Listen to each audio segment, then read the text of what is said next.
monetization. In the end, the goal is to find a way to make a living. I noticed that you've done Kickstarter.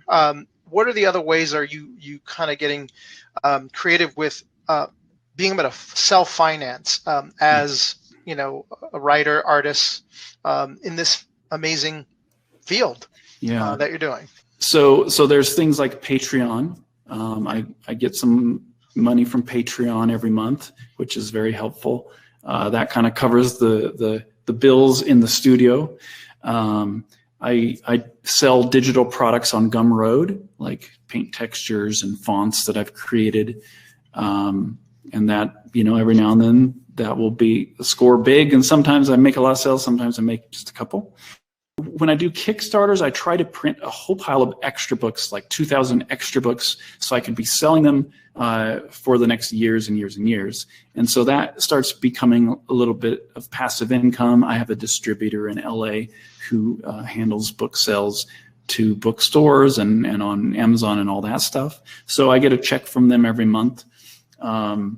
There's things like teaching, like this CGMA class, extra to pay extra bills and stuff like that. The thing is, once you've actually done some things and finished projects, there's always a place to be able to share your advice. So there's making YouTube videos, sharing what you've learned.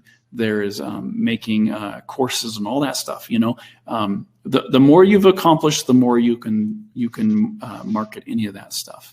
And so it's just it comes down to how much do you want to juggle. Like there's a lot of things you can juggle.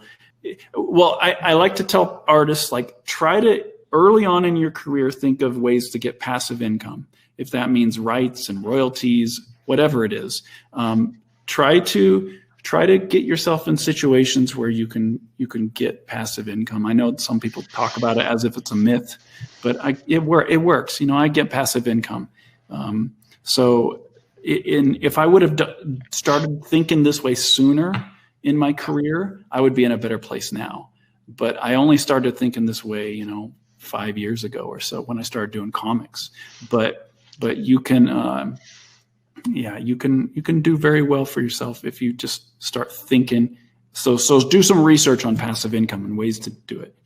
Like the things that you'll find online is like, get real estate, buy stocks, but I'm not talking about that stuff. I'm talking about with your art, with your intellectual property. There's a lot you can do.